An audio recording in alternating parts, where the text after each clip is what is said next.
მოგესალმებით მეგობრებო, გამარჯობა. თქვენ ჭირიმე ჩვენ ვიწყებთ გადაცემას, რომელსაც დიდი გადაცემა ქვია.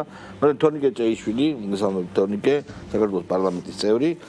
ხო, მე ძალიან დიდი სიამოვნებით ვადენები გვაქვს აშხაბადში გამართულ მოვლენას, სადაც ჩვენი პრემიერი საქართველოს სახე, ჩვენი პრემიერი ბატონი კობახიძე წარმოადგენს ჩვენს ქვეყანას იმ უდიდეს ფორუმზე, იმიტომ რომ ძალიან ბევრი ქვეყნის პირველი პირია, რა თქმა უნდა პუტინიც იქ არის და შემდეგ ამ ყველაფრის შემდეგ უყურებ აი ამ არ ვიცი რა თქვა ლუზერი ლიბერდებილების აჟიოტაჟს, რომ ერთ ოთახში როგორ არიან ეს ადამიანები. ნუ ამ ავგორებული ფსევდოისტერიკის განეიტრალება ბევრნაირი მეთოდით შეიძლება, იმიტომ რომ ჩვენ იქ ჩვენს პოლიტიკას ვახორციელებთ, იქ ჩვენ თქვით ჩვენი კაფიო სიტყვა თქვა პრემიერმა ქვეყნის ოკუპაციის თაობაზე, იქ ჩვენს ინტერესებს ლობირებთ და ჩვენი ინტერესები გაგვაქვს და მას ახლა პუტინი აღარ არის და არც ყოფილა იზოლაციაში და სადაც პუტინი ჩადის ჩვენ რო არ ვიაროთ, საერთოდ უნდა ჩამოვრჩეთ უამრავ ფორუმს და თავები ხომ უნდა დავიხოცოთ არა? ნუ ბევრნაირი შედა. თქვენ როგორ შევიდეთ ამის კომენტარი?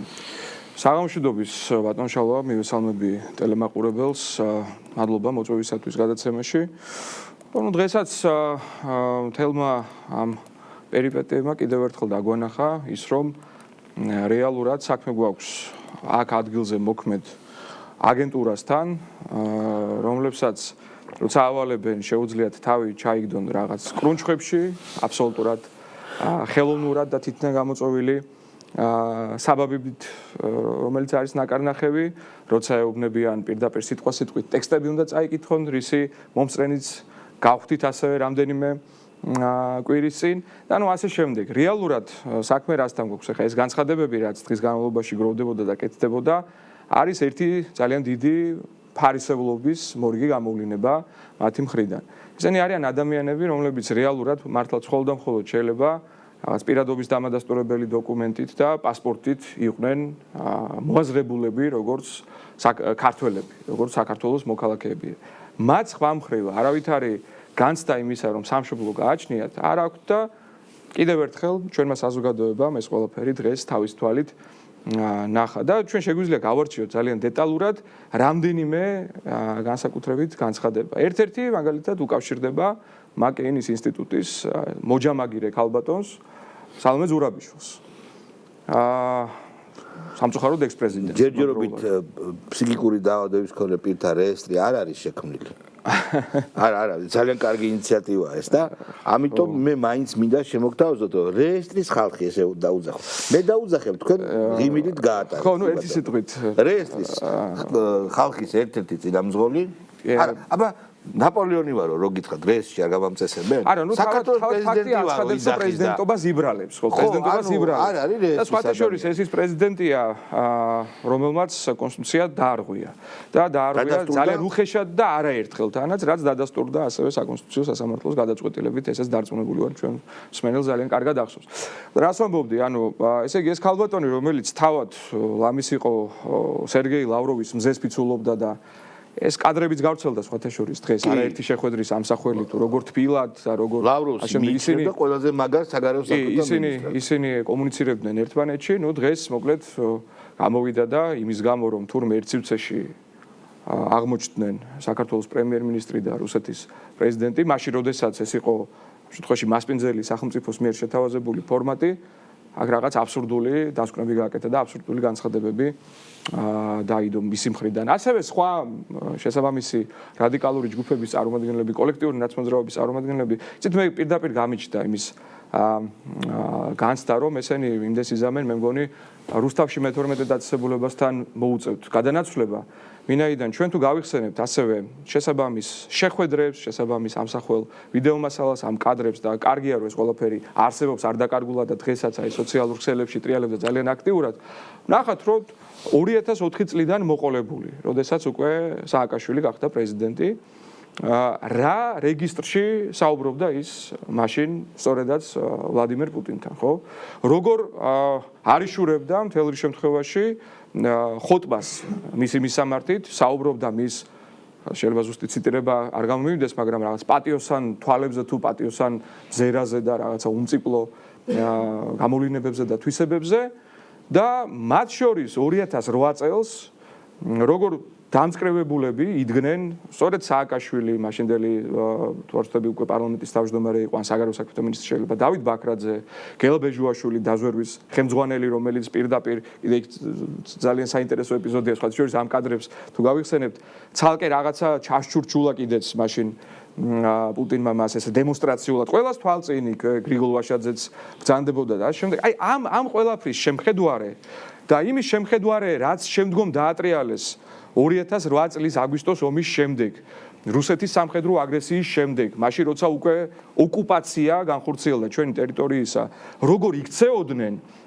რუსეთთან მიმართებით ხო და კიდევ სხვა არაერთი გამოვლინება ხო დაწყებული უამრავი სტრატეგიული მნიშვნელობის ობიექტი იქნება თუ რა როდესაც ჩააბარეს პირდაპირ რუსეთის ფედერაცია სწორედ ნაცმოძრაობის ხელისუფლების პირობებში დღეს აი მათი მხარდამჭერები გამოდიან და აბსურდზე ლაპარაკობენ, ანუ საუბრობენ იმაზე, რომ ჩვენ და ესე იგი ვლადიმერ პუტინი ერთ პლანეტაზე ვცხოვრობთ ფაქტობრივად. ამაში ხედავენ ისინი პრობლემას.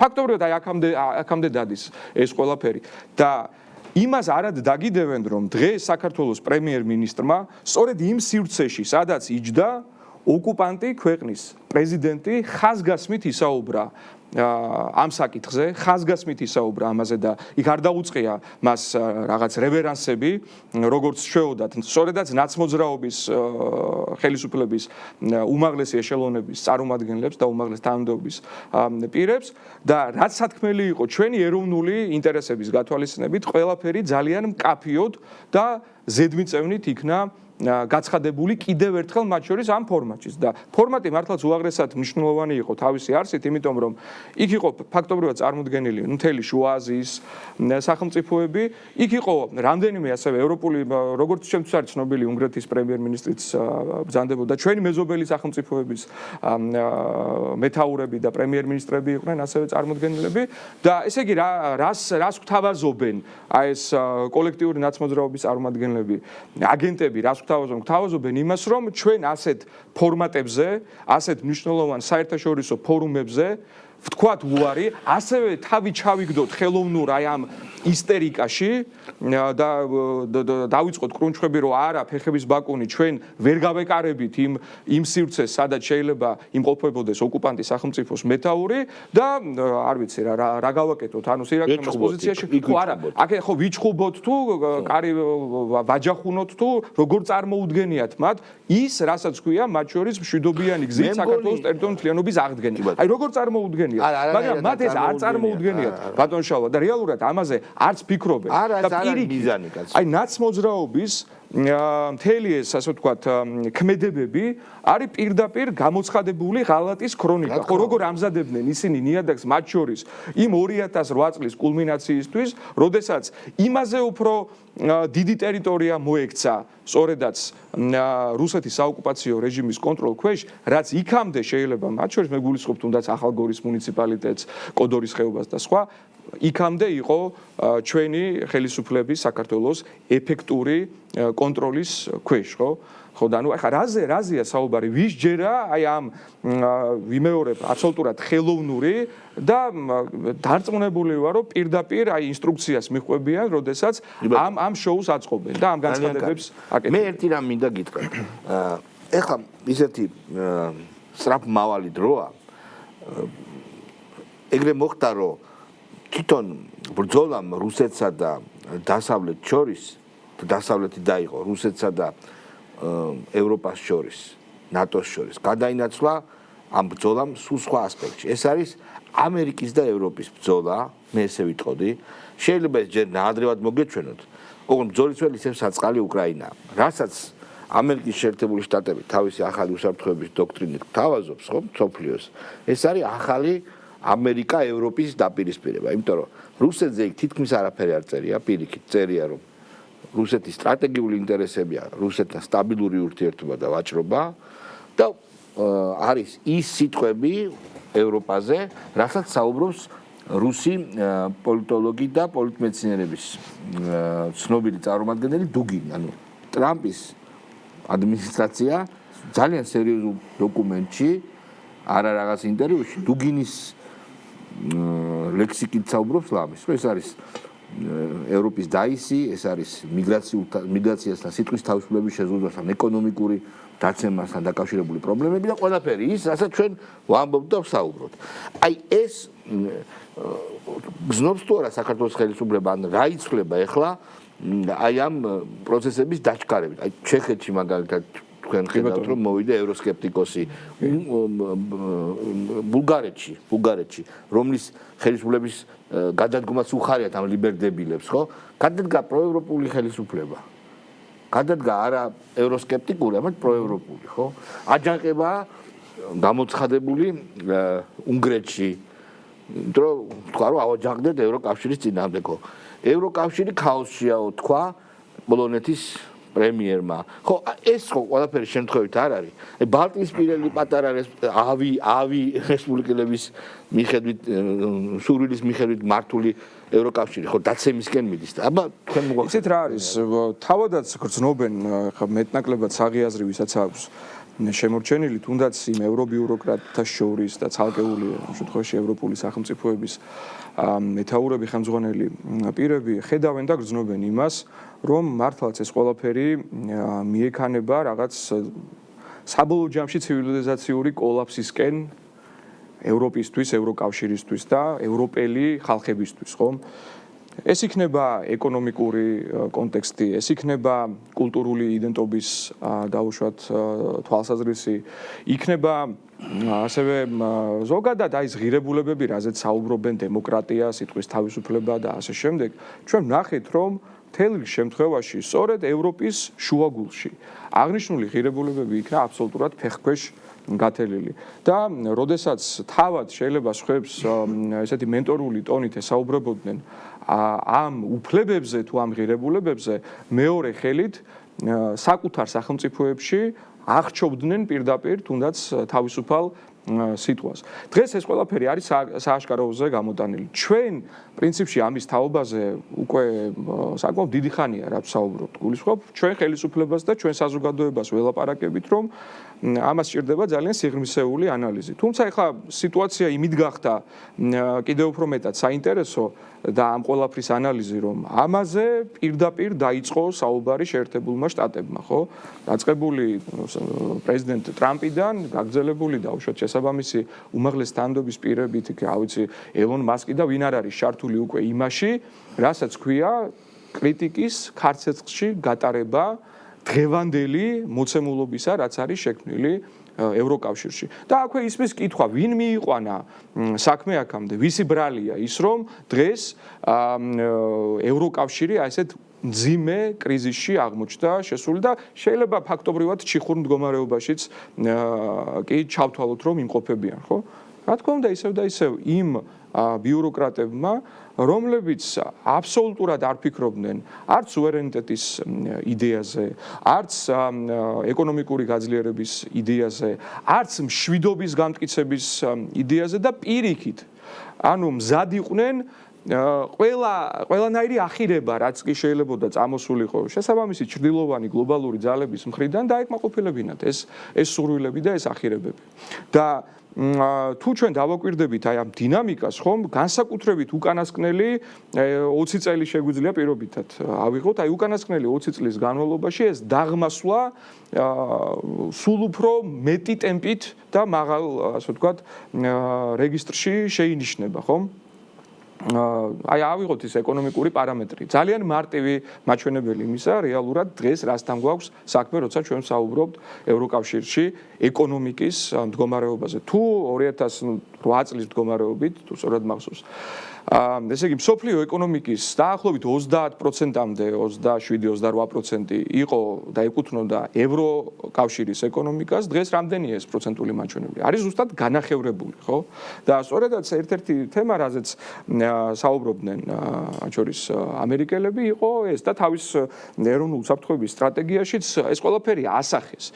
და ეს უკვე უნდა იყოს სიგნალი და ინდიკატორი ყველასთვის აბსოლუტურად, რომ სოფლიო წესრიგი იცვლება, რომ სოფლიო სხვანაირი ხდება და ამ სხვანაირ სოფლიოში იმისათვის, რომ ჩვენნაირ ქვეყანას კონდეს თავისი მტკიცე პოზიციები, არის უაღრესად ფრთხილი, პრაგმატული და ეროვნული პოლიტიკის გატარება საჭირო, რასაც ჩვენი ხელისუფლება ემსახურება ჩვენ საზოგადოების დაკვეთით. ქართულ ოცნებას ამასთან დაკავშირებით ხო არ დარჩა რაიმე ძველი კომპლექსი? ხდება ესეთი, რამე ფანტომური ტკივილი თუნდაც იმისა, რაც დღეში ჩვენ ვიყავით. იგივე ქართულ ოცნება ოღონდ ეს იმიტომ კი არა, რომ ვინმეს ძალიან მოსწონდა დაქვემდებარებულ მდგომარეობაში ყოფნა. ადრე იყო ამის გაკეთება. 17-შიც, 18-შიც, მაგრამ როცა გაკეთდა და როცა ეს დაიწყო ოცნებამ სუვერენული პოლიტიკის გატარება, ძალიან კარგად გაატარა, ძალიან კარგად შეარჩიეს დრო ბიძინა ივანიშვილმა ქართულმა ოცნებამ, ეს ერთი უკვე სხვა გზაც არ იყო, იმიტომ რომ ვაშანტაჟებდნენ და პრაქტიკულად ექსტენსიური საფრთხე გვემუქრებოდა ომში ჩართვის. ნუ ეხლა ხო ის ომმა რა თქმა უნდა ეს ყველაფერი კიდევ უფრო მეტად რამე ფანტომური ტკივილი ხო არ დარჩა. აი მაგალითად ეხლა მე აი ძალიან პირდაპირ მინდა კითხოთ, აი რაღაცა კანონები არის მიიღებული მაშინ, როდესაც ძალიან ბევრი ის აგენტი პირდაპირ ვიტყვი ქართული ოცნებაში მყოფიც და არ მინდა გვარები და სახელების გახსენება, რომელიც ეხლა გადაბარგებულია სხვაგან ქართულ ოცნებასთან ერთად მყოფი პარლამენტში, ვითომ თავი. ხო, ნუ აფილირებულები, თუმცა რეალურად ისინი არ იყვნენ. ხო, მაგრამ აფილირებულები, აფილირებულები. კი ბატონო. რაღაცები ჩაწერეს კონსტიტუციაში, სიგიჟეები, რაც არ უნდა ჩაეწერათ. შემდეგ ეგ რაღაც კანონი რო შემოიღეს ანტიდისკრიმინაციული, რომელიც საერთოდ არ არის საჭირო და არ ვიცი, რამდენად ტრაჩობილია მე მგონი, რომ არ გამოუყენებიათ არასოდეს. და რაღაცები წყალქვეშა ნაღმები კანონმდებლობაში და რაღაც თემებში ჩადეს, ხო? რომელიც ამოიღო შემდეგ, აი მაგალითად NGO სექტორის აუცილებლად მონაწილეობა რაღაც საკითხების განხილვაში. და ბევრი ესეთ კანონი ამოღებულია. მოგახსენებთ. ეს ხო არ არის რამე ფანტომურ ტკივილთან დაკავშირებული, რომ ამას ჯერ არა და აბა დავიცავ. იცით რა არის? აი ეს ასე ვთქვათ კომპლექსი და ეს მართლაც რაღაცა უხილავი შეიძლება თქვენი თქმით, ესე იგი ტკივილი რომ არ არსებობს და აღარ არსებობს, მეგონი ამას ადასტურებს თუნდაც ბოლოდროინდელი ანუ შემოქმედებითი საქმიანობა. როდესაც ვახდენთ იდენტიფიცირებას და ვხედავთ საჭიროებას იმისა, რომ აღვადგინოთ მთელ შემთხვევაში ან სამართლებრივი სტატუს კვო, ან პირიქით ის თავსმოხვეული ნორმები ამოვძირკოთ კანონმდებლობიდან, ნუ ამას ასე ვთქვათ ძალიან თამამად ვახორციელებთ ჩვენ საზოგადოებასაც ამის შესახებ პერმანენტულად ინფორმაციას ბუნებრივია წარუდგენთ, იმიტომ რომ უნდა რა თქმა უნდა იცოდეს ჩვენმა ხალხმა, ჩვენმა საზოგადოებამ რას ემსახურება საბოლოო ჯამში ესა თუ ის საკანონმდებლო ცვლილება. ამიტომ მე ჩემი მხრივ როგორც პარლამენტის ამ შემთხვევაში წევრი და იურიდიულ საკითხთა კომიტეტის წარმომადგენელი გეტყოდით, რომ მგონია ამ ტკივილთან და ამ რაღაცა კომპლექსებთან ჩვენ საქმე აღარ გვაქვს. და ამის დასტურად ერთი ძალიან მნიშვნელოვანი ესე იგი საკანონმდებლო ინიციატივა მინდა გავიხსენო, რომელიც ახლა არის განხილვის პროცესში, რეალურად არის მეორე მოსმენით მიღებული. ეს შეეხება აი სწორედაც საუბრობდით ამ მოღალატეობრივი საქმიანობის შესახებ, რაც ნაცებმა დაატრიალეს. ეს შეეხება ყოფილ სამხრეთ ოსეთის ავტონომიური ოლქის ტერიტორიაზე ნაცმოძრაობის მიერ კოკოითის რაღაც თითქოს ნახეთ როგორ იყო აი პრეისტორია სანაკოევი იყო რომელიც მაგრამ ნახეთ საქმე რაშია ჯერ იყო ასე ვთქვათ გარკვეული პროცესები კოკოითი ყავდა იყო დიახ რომელიც აგენტი აღმოჩნდა მთავრობაში კი ბატონო და გაიქცა კიდეც ცნობილი სწორედაც ჩრდილოეთისკენ ანუ ნახეთ რა მინდა გავიხსენო ესე იგი ერთი მხრივ იყო მოცემულობა როცა 2006 წელს ფაქტობრივად მოძრაობის რეჟიმის სახალისებით ჩატარდა არალეგიტიმური ალტერნატიული სეპარატისტული არჩევნები, აი წარმოიდგინეთ რა მასშტაბის მოღალატეობრივ საქმიანობასთან გვაქვს საქმე. შემდგომ ესე იგი ვითომ აირჩიეს ეგრეთ წოდებული პრეზიდენტად თუ რაღაც ხო მოკლედ ამ ეგრეთ წოდებული მთავრობის ხელმძღვანელ პირად მათ მოუმზადეს უკვე საქართველოს კანონმდებლობაში პირდაპირი საფუძველი შესაბამისი კანონის მიღებით, პირდაპირ არაკონსტიტუციური კანონის მიღებით, რომლითაც ის რაც თავის დროზე ზვიად გამსახურდია მაშინდელმა უზენაესმა საბჭომ 1990 წელსვე დეკემბერში გაუქმა, ანუ საუბარი არის აი ამ ყოფილ ავტონომიურ ოლქზე, ფაქტობრივად აი ამ დროებითი ადმინისტრაციულ-ტერიტორიული ერთეულის გაცოცხლებით აღდგენით მათ იმავდროულად აღადგინეს შესაბამისი აი მყოფილი ავტონომიური ოლქის საზღვრები. რითაც შემდგომ უკვე 2008 წელს, აი პირდაპირ არის ხო ეს ასე ვთქვათ ჯაჭვი მოვლენებისა, რითაც ისარგებლეს უკვე ოკუპანტებმა დიახ და 2008-ში შემოსულებიან. და ეხლა ნახეთ აი რატომ მინდა და რატო გავიხსენე ეს თემა და თქვენს კითხვასთან პარალელი რატომ მინდა გავალო. როცა ამ თემაზე დაიწყო საუბარი მაშინვე საზოგადოების გარკვეულ ნაწილში, რა თქმა უნდა, ეხლა მიზანმიმართულადაც გავრცელდა იქ ბევრი დამახინჯებული ინფორმაცია, ამის ტირაჟირება მათი, ასე ვთქვათ, ხელწერა არის, ეგრეთ წოდებული fake news-ებისა. ძალიან ბევრი შეიძლება ნეიტრალურად განწყობილი წევრი ჩვენი საზოგადოებისა ცოტა სიფრთხილით უყურებდა ამ თემას, მაგრამ რომ შევაფასოთ რეალურად რასთან გვაქვს ჩვენ საქმე, აი პირდაპირ, ესე იგი, ქართული კანონმდებლობით ჯერ ერთი არაკონსტიტუციური და მეორე სეპარატისტული ესე იგი არჩევნების შედეგად არჩეული ეგრეთ წოდებული ხელისუფლების ლეგიტიმაცია მიმნიჭებელი ნორმების ფონზე ვაპირებდით ჩვენ სამომავლოდ თუნდაც საუბარს იმაზე, რასაც გვია ტერიტორიული მთლიანობის აღდგენა და ქვეყნის მთელ ტერიტორიაზე იურისდიქციის სრულად გავრცელება. აი წარმოიდგინეთ, აი ამ მოცემულობით ესეთი ნაღმები რა თქმა უნდა ძალიან ბევრი არის კანონმდებლობაში ჩადებული და საქართველოს პარლამენტი დღესდღეობით მათ შორის სწორედ იმით არის დაკავებული, რომ აი ამ ჩვენს კანონმდებლობას ათავისუფლებს და წმენს ამგვარი როგორც არაკონსტიტუციური, ისე ანტისახელმწიფოებრივი რეგულაციებისაგან. და ბოდიში აი თუ შეიძლება დავასრულებ ამ თემას.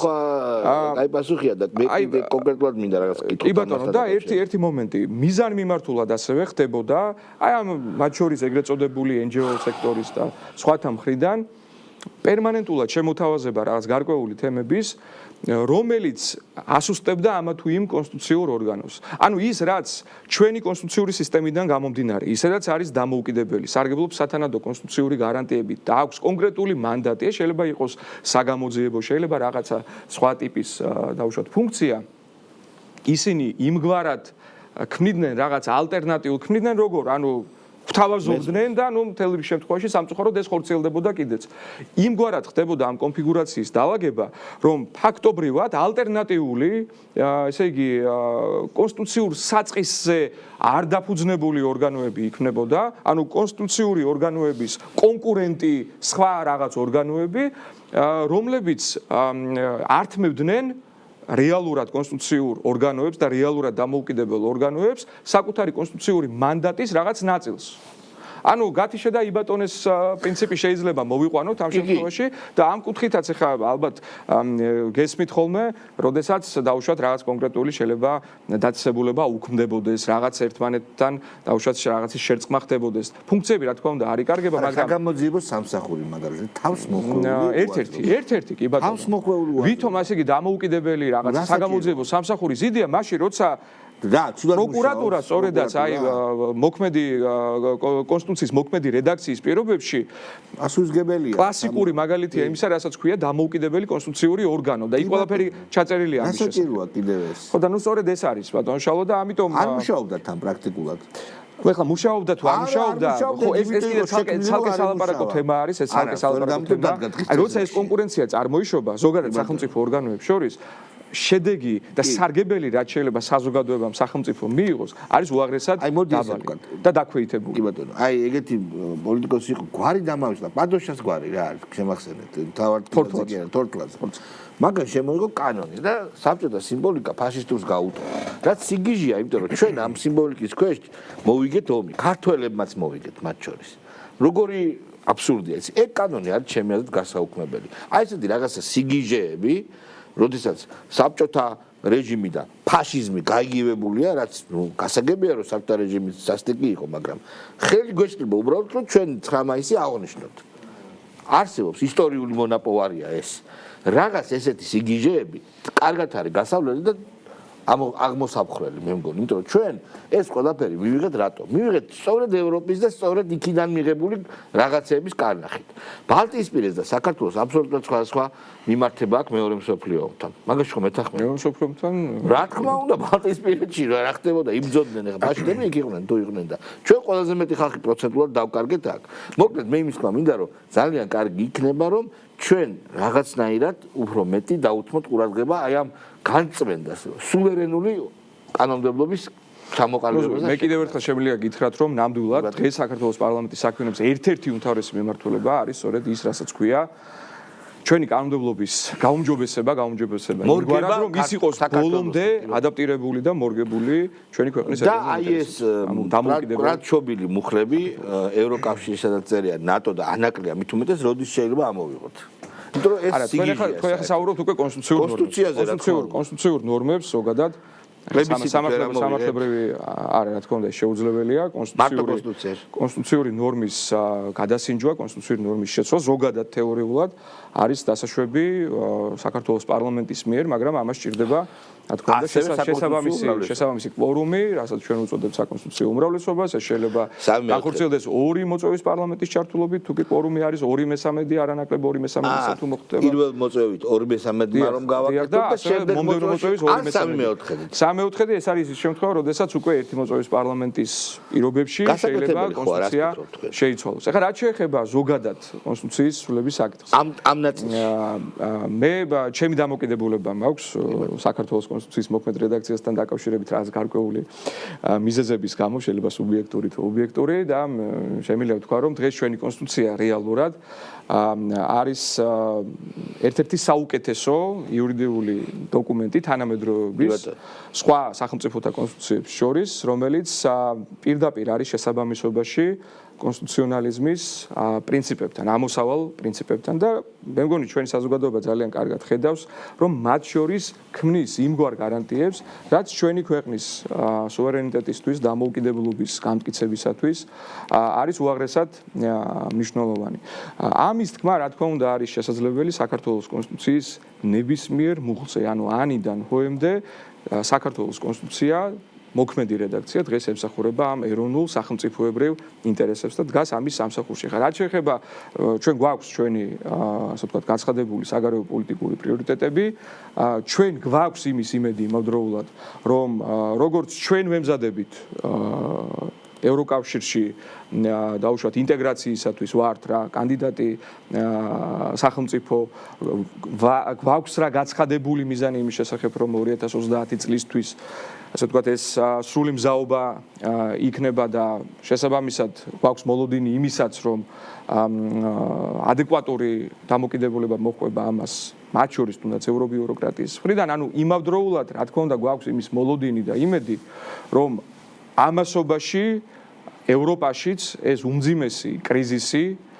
იქნება დაძლეული იმარჯვებს საღი აზრი და ეს პროცესი იქნება ორმხრივად საინტერესო და სასარგებლო. კითხულობ. ევროპულ და ევროატლანტიკურ სტრუქტურებში დღეს რასაც გვაყვედრია სხვათ შორის. კონსტიტუციის ორგანოება თავისუფლების პარლამენტში მიიღო ყველასობა ევროპის კავშირსა და ჩრდილო-ატლანტიკური ხელშეკრულების ორგანიზაციის საქართველოს. აღარ ფართოვდება, არ დაწერენ ცოტა ხანში რომ დამთავრდა და არ არის ამოსაღები ესა.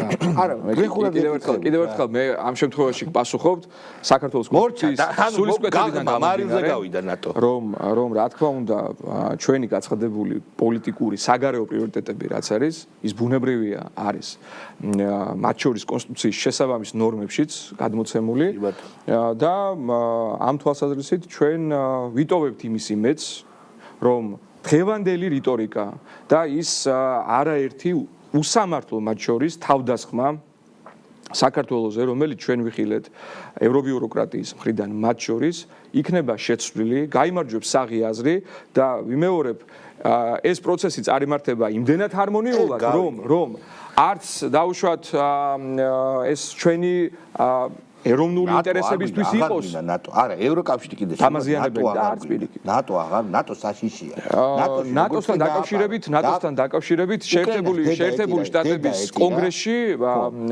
შტატების კონგრესში ამ ბოლო ხანებში საინტერესო განცხადებები კეთდება და რაღაც პროცესების კატალიზატორი შეიძლება ეს იყოს გაწევრიანება უკრაინამ დედა ეტირა მაგიტო ხო იცით რატო ეტირა დედა უკრაინას არა ნუ უკრაინის ტრაგედია უპირველესად უკავშირდება იმას რომ სამწუხაროდ მარიონეტულმა ხელისუფლებამ უკრაინის მაგალითზე თავიდან ვერ აიცილა ის უმძიმესი ავანტიურა რომელშიც როგორც პროქსი სახელმწიფო იქნა ჩათრეული და საკამათო მარცვალი არის სხვა შორის თქვენს მე მოდის ვატო შაქარიშვილი რა სიტყვით მიმართულებაზე რომელსაც ქვია ნეიტრალური საქართველო გარაპარტიაზე არამედ აი ესეთ ხალხზე რომელიც რა თქმა უნდა როგორი ოპოზიცია იქნება ის ჩემი აზრით და ძალიან მინდა არა გაყიდული გულწრფელი და რომელთან შედარებით უფრო გაგიჭირდება და კარგია რომ გაგიჭირდებათ ვიდრე ამ ჯოჯოხეთთან რაც ლიბერ დებილებთან რომელთანაც საერთოდ ლაპარაკიც კი არ არის ხო მე ესე გიპასუხებდით რომ ზოგადად მათ შორის დღესაც პრემიერ-მინისტრმა ისაუბრა მშვიდობის მნიშვნელობაზე და საქართველოს ყოველთვის თავისი ინტერესების გათვალისწინებით რა თქმა უნდა არის მშვიდობის სადარაჯოზე რეგიონში თუ ზოგადად თანამედროვე მსოფლიოში ნუ რაც შეიძლება ზოგადად ჩვენს ქვეყანას უკავშირდებოდეს ხო თავისი ფუნქციებიდან გამომდინარე თავისი პოტენციალიდან გამომდინარე ბუნებრივია ეს პოზიტიური ფუნქცია ეს წვლილი საქართველოს გააჩნია და თუნდაც აი მეზობელ სახელმწიფოებს თუ გავიხსენებთ გულისხმობ სომხეთსა და აზერბაიჯანს მე მგონი ჩვენს საზოგადოებას კარგად უნდა ახსოვდეს ის უაღრესად პოზიტიური როლი მათ შორის უკანასკნელ პერიოდში რომელიც საქართველომ შეიტანა აი ამ კონფლიქტის მშვიდობიანი გზით დარეგულირების საქმეში და ჩვენთვის ეს არის რა თქმა უნდა ერთ-ერთი სამშვიდობო პოლიტიკა საქართველოსთვის არის ერთ-ერთი გაცხადებული პრიორიტეტი რა თქმა უნდა ბატონო დიდი მადლობა პარლამენტის წევრი გახდათ და აბა მოვიდა ერთიანი ნეიტრალური საქართველოს პარტიის ლიდერის ვატო შაქარიშვილის დრო რეკლამის შემდეგ რა თქმა უნდა გამარჯობათ მეგობრებო კიდე ერთხელ ვიდეომდე ესე იგი გავუშვა ნაძვისხის გახსნა იყო დღეს საზეიმო და ჩვენ გვყავს ესეთი NKVD-ს მაიორი ნათია ბერიძე მართლა მისცეს თავის დროზე 30-იან წლებში მისცეს ძალიან სერიოზული ჩინი მაიორის და იქ იყო გადაღებაზე მართლა ესე გონიათ რომ ორგანოს თანამშრომელია რა ხო და იყო კამერით მისული და ტელეფონიც ჰქონდა და გადაიღო რაღაცები და მათ შორის გადაიღო აი ამ საახალწლოდ მისული ადამიანის ერთ-ერთი ქალის აგიტაცია როგორ აგიტირებდა იქ გასართობად ხალხში ამხილოს ნათია მეგე არა კარგი სახალისო ვიდეოა და შეხედეთ აი უბრალოდ გავუშვით აი ხეთ ყვირის ის ქალი იქით შორს აი დროშა უჭირავს აი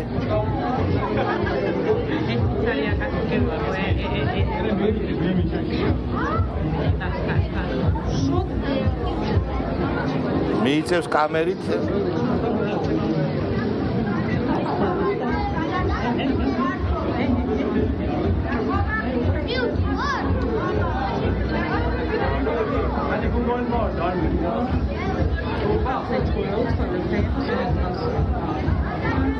აი ყვირის რაღაცებს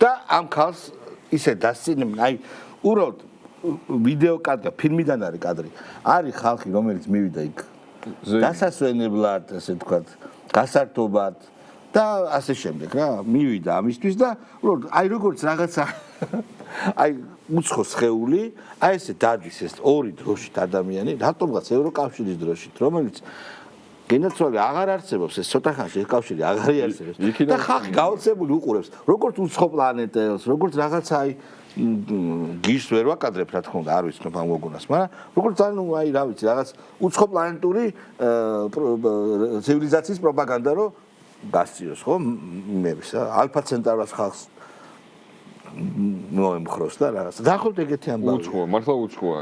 ხო არა, ნუ ადამიანები მივიდა ნარდის ხეზე, გაიგეთ? ჩვენი ამ ქვეყნის ნაწილი ხო არა, არათუ საზოგადოების, ამ ქვეყნის ნაწილი არ არის. არანაირი განცდა იმისა, რომ საქართველოს მათი სამშობლო არ აქვს. იმ ხალხს იქ ვინც იყო შეკრებილი, იმათ ვერ იტანენ, ზიზღი აქვს, ბოღმა აქვს, რომ ამ ქვეყანას ედღესასწაულება არის ძალიან ლამაზი ქალაქი, ეხლა მოვდიოდი, უყურებდი ქალაქში, არის საზეიმო განწყობა, მადლობა ღმერთს, არის მშვიდობა, არის კეთილდღეობისკენ ძალიან სწრაფი ნაბიჯები ცვლა, ისინი ამისგან იბოღმებიან. რა ცოდვა? რა ცოდვა შალვა კიდე ერთხელ აი რეაქცია გავუშვათ, კიდე ერთხელ გავუშვით ესა? გავუშვით? ვიდეო. აი ხა ნახეთ.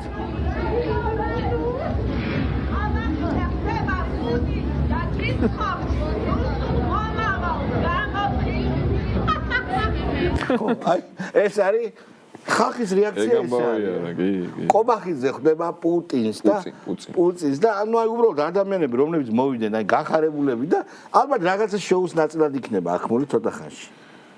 ხო, ოღონდ ცუდი შოუ ის არის. ნუ მიჭოკი. ხო, ძალიან ცუდი შოუა. ესენ გაგიჟდებიან ყველა სასწაულკვეთისგან ძალიან ძიმედ დაამთავრებს. მე მეწოდება რა ეს ხა. ხო, ცოდო ადამიანი ხა წარმოიდგინე შენს გარშემო რომ ზეიმიან აძვის ხეინთება ათასობით ბავშვი. დადიხარ ხალხი, დადი. სუდად ხარ. დაბოღმილი ხარ, ძალიან. დროში დადიხარ და პუტინს ხდება და დაგცინიან. უბედურია, რა ცოდოა. და დაგცინიან, საკურადოს არ გაქცევენ დაგცინიან. როგორი კარგი გიჟები ყავდა თბილისში. ეხა ესენი შევჭი. მარინა, კოლა, კიკა. ესენი მივიღეთ. ხო აი რეესტრი რო იქნება მე მომწონს ეს. არ არის მათი სამართალმემკვიდრეები ესენი არ არის. არა, ნამდვილად ქალაქელები იყო. მე უბრალოდ ისიც მომდა იცი რომ ვილაპარაკოთ. ჩვენ ყველაფერი ცხადია რა. ეს ყველაფერი რა ხდება იცი ამერიკა ებრძვის ევროპას. ისე უკრაინის ფრონტზე რა. ანუ რუსეთი რაღაცნაირად უკვე ჩახსნილია. ამერიკასთან ამერიკის ბრძოლა რა არის? ამერიკის ბრძოლა არის ის რომ თლიანად გასუფთავება თავისი რეპუტაციის ევროკავშირის მოკლა. ხო, არა იმიტომ რომ ევროკავშირი უნდა რომ მოკლას, არამედ იმიტომ რომ ხო, არამედ ევროკავშირი შემოაკვდა.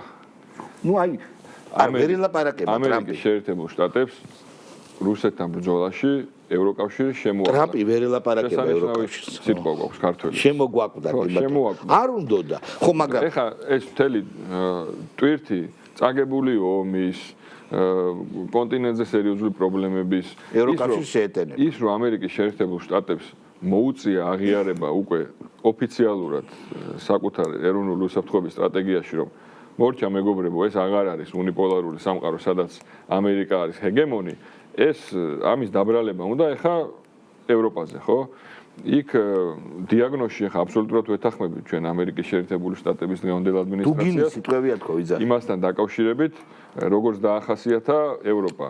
გამოუწვევი მიზეზების დიდ ნაწილში, რა თქმა უნდა, გამოუწვევი მიზეზებშიც და შედეგებშიც, მაგრამ ნახე ამერიკის შეერთებული შტატები რასაკეთებს? საკუთარ როლს კი არ ახსენებს ამერიკის შეერთებული შტატების როლს კი არ ახსენებს ამ ყველაფერში. თორე ამერიკის ვასალობა მიიყვანა ევროკავშირი ამ მდგომარეობამდე. ვინ მოახვია ეს უკონტროლო მიგრაცია, ვინ მოახვია თავს ეს LGBT იდეოლოგია, ვინ მოახვია თავს ეს მწვანე პოლიტიკა ამერიკის შეერთებულმა შტატებმა, ხო? ყავდა ვასალი გაერთიანება, ბრიუსელის ბიუროკრატიას 100% აკონტროლებდნენ, ასევე ცალკეულ სახელმწიფოებში მოყავდათ ის ხელისუფლებები, რომლებიც მათ ინტერესებს ემსახურებოდნენ, იყო NGO-კრატია, იყო აგენტოკრატია და მივიდნენ აი ამ შედეგამდე. და ეხლა ამ ყველაფერს ტრამპი ოსტატურად აწერს ევროპას, ამ ცეცხლმოკიდებულ უკრაინას ხელში აჩეჩებს და თვითონ განზე იწევა უწევს იმის აღიარება, რომ აღარ არის ეს უნიპოლარული სამყარო, აღიარებს რომ იქნება მულტიპოლარული, გაფორმდა ეს რა ჩვენ ორი კვირის წინ აქ ვისხედით ამ სტუდიაში და ჯერ კიდევ რაღაც პროგნოზის სახე ქონდა ჩვენ საუბარი. პროგნოზის სახე ქონდა. დღეს უკვე ეს შემდგარი ფაქტია წარმოიდგინე და შენ მეკითხებოდი რომ აი რა შანსი გვაქვს? კი, კარგი იდეა ნეიტრალიტეტი, რა შანსი გვაქვს? აი მინდა გითხრა შალვა რომ აი ამ ძალიან მოკლე პერიოდში, ამ ორ კვირაში კიდევ უფრო დაუახლოვდა საქართველოს, კიდევ უფრო რეალისტური გახდა ნეიტრალური სტატუსი. ის დოქტრინა რაც გამოქვეყნდა ეროვნული უსაფრთხოების სტრატეგია არის პირდაპირ მოწოდება ჩვენაირი ქვეყნებისთვის, რომ მათი გზა უნდა იყოს ნეიტრალიტეტი. პირველი მან დაასრულა ხა ნატოში რომ ამერიკის შეერთებული შტატები არის ტონის მიმცემი გადაწყვეტილების დაფინანსებელი მთავარი კონტრიბუტორი და ასე შემდეგ, ეს ვიცით, ხო? მისი პოლიტიკა იყო გაფართოების პოლიტიკაც, ის ნაწილიც იყო ბუქარესტის სამიტის გადაწყვეტილება, რის შემდეგაც ომში მოხვდით. და მისი გადაწყვეტილება არის ეხლა რომ შეწყვიტა ნატოს გაფართოება. პირდაპირ წერია ოფიციალურად. არა, თქვათ რაღაცა ერთი კონკრეტული ჩინოვნიკის განცხადება, სენატორის, კონგრესმენის ან თუნდაც სახელმწიფო მდივნის ან თუნდაც პრეზიდენტის. ეს არის ოფიციალური დოქტრინა ამერიკის შეერთებული შტატების ეროვნული უსაფრთხოების სტრატეგია. და იქ პირდაპირ წერია რომ მორჩა ნატოს გაფართოება დასრულდა. კიდე სხვა პუნქტები და ამ პუნქტების ერთობლიობა საერთო ჯამში მთლიანად ამ ალიანსის არსებობას აყენებს კითხვის. და ევროკავშირისაც, ესე ვიტყოდი. და ევროკავშირისაც და თო ეს ევროატლანტიკური სტრუქტურები ერთმანეთზე გადამული. ეხლა ჩვენ რა მოცემულობაში აღმოჩნდით, ჩავა, რომ კონსტიტუციაში გვიწერია ისეთი კავშირისკენ სვლა, რომელიც თავად იძახის როგორც მინიმუმ გაფართოებაზე უარს და მისი საერთოდ არსებობა უახლოეს პერიოდში დგას კითხვის ნიშნის ქვეშ. აი ეს პარადოქსული მოცემულობა გვაქვს. ამიტომ ამბობ ჩვენ რომ სასწრაფოდ არის გადასადგმელი ნაბიჯები იმისათვის რომ გავხსნათ დისკუსია საქართველოს არავინ არ ეტყვის შენ ნეიტრალური იყავი ესე. თუ ჩვენმა ქვეყანამ არ გამოთქვა ამის ინიციატივა, თუ ჩვენ არ არ მიიღო გარანტიები. თუ არ ამოვიღეთ იმიდან რა ქვია კონსტიტუციიდან ეს თავშივე აბსურდული იყო. ეხლა გასაგებია მაშინ როგორ ჯანზე ვიყავით, როგორ სახელმწიფო, როგორი სუვერენიტეტი გქონდა და ასე შემდეგ. თავს მოგვახვიეს, ჩაგვიდეს მართლა რა. ეს არის ჯიბეში ნარკოტიკს უდებდნენ სააკაშვილის დროს. ესე არის ჩადებული არის ეს ჩვენს კონსტიტუციაში, ბორკილია, მარწუხი არის. რომ ვერ მოახერხოთ. აი ახლა ეს ჩვენ ყველაზე მეტად გვაფერხებს. ხო ხედავ, დაწყებამდე ვცხოვრობ, ძალიან სწრაფად ვითარდება მოვლენები. ყოველდღიურად იცვლება გეოპოლიტიკა ფაქტიურად ჩვენს გარშემო და ყოველი დღე აი ამ ევროილუზიაში გატარებული, ყოველი დღე როცა ეს ბორკილები გვადევს, გვართმევს შანსს. ხო ხედავ, სად არის დღეს ჩვენი პრემიერ-მინისტრი, არა? ძალიან კარგ ადგილას არის. შუა აზიის ეს რეგიონი არის უმდიდრესი რეგიონი. ჩვენი მეზობლები არიან და ჩვენი სტრატეგიული პარტნიორები. ცხადია. ეს არის ძალიან მდიდარი რეგიონი. ამ რეგიონიდან ნავთობის, გაზის, იშვიათი მინერალების ექსპორტით და საკუთარ ქვეყნებში იმპორტით უпростоრად დაინტერესებულია ევროპის ქვეყნების, დაინტერესებულია ამერიკის შეერთებული შტატების, რომლის პრეზიდენტსაც ხუთი სახელმწიფო ცენტრალური აზიის ყავდა ნოემბერში თავისთან. ცოტა ხნის წინ, რამოდენიმე დღის წინ დაურეკა კაია კალასმა თურქმენეთის პრეზიდენტს და მიულოცა თურქმენეთის ნეიტრალიტეტის 30 წლის იუბილე. ხო ხვდები როგორი ოღონდ ეს კაია კალასია რუბიო რო არ ხვდები. გაზის და ნავთობის ხო. ხო, მაგრამ ვერ გააკეთეთ. იმიტომ რომ ჭირდებათ. არ გამოვა. ტრასეკა ხა იმაზე ხო აღარ ვილაპარაკებ, ტრასეგიჯეც ხდება ხა ტაბლიაშვილის და ნანუკა ჟორჟოლიანის დღისასრიგით ვეღარ იცხოვრებს ეს ქვეყანა. საკმარისად იცხოვრა ამ NGO დღისასრიგით. ჩვენმა ქვეყანამ და სადამდე მივედით კი ვხედავ. ტრასეკას და ერეფანი ეს არის უმნიშვნელოვანესი სავაჭრო გზა და აქ კიდე საქართველოს აქვს საკვანძო როლი. ერთის მხრივ ზღვაზე გასასვლელი გვაქვს, მეორეს მხრივ თურქეთთან სარკინიგზო კავშირი გვაქვს. ხო, ბაქო-თბილისი-ყარსის რკინიგზა და ორი პორტი, მესამე ხა უნდა უკვე რეალიზდება და უკვე დაწყებულია მშენებლობა. ეს არის კარიბჭე. ესე იგი, როცა ვლაპარაკობდით ჩვენ წინა გადაცემაშიც, რომ სად არის აი ეს ინტერესები, ეს არის უმსხვილესი რეგიონი. ამ უმსხვილესი რეგიონის დაინტერესება საქართველოში მშვიდობით, სტაბილურობით არის გარანტი, რეალური უსაფრთხოების გარანტი ეს არის. რეალური სტაბილურობის გარანტი ეს არის. რეალური ეკონომიკური განვითარების გარანტი ეს არის და არა რაღაც აბსურდული, ეფემერული სვლა იმისკენ, რა ვქვია, ევროკავშირისა და ნატოსკენ, ისეთი ორგანიზაციებისკენ, რომელიც აღარ არსებობს. აღარ არსებობს, ჩამოიშალა. და ხა ჩვენ ვამბობთ, რომ აი ჩვენ მაინც ბეჯითად ვაგრძელებთ სვლას. თან ვამბობთ, რომ ის ინგრევა. ჩვენ მაგალითად ერთიანი ნეიტრალური საქართველოს და ხელისუფლება დიაგნოზის ნაწილში ახლოს ვართ, ხო? რომ ძიმე მდგომარეობა და ეს ინგრევა. და თუ ჩვენ მაინც ვაგრძელებთ ჩვენი ქვეყნის წაყვანას ამ პროცესისკენ და ამ გაერთიანებისკენ, რომელიც ინგრევა, ეს რას ნიშნავს? რომ ჩვენი ქვეყანა მოვაყოლოთ ნანგრევებში? ჩვენ არ გვინდა ეს.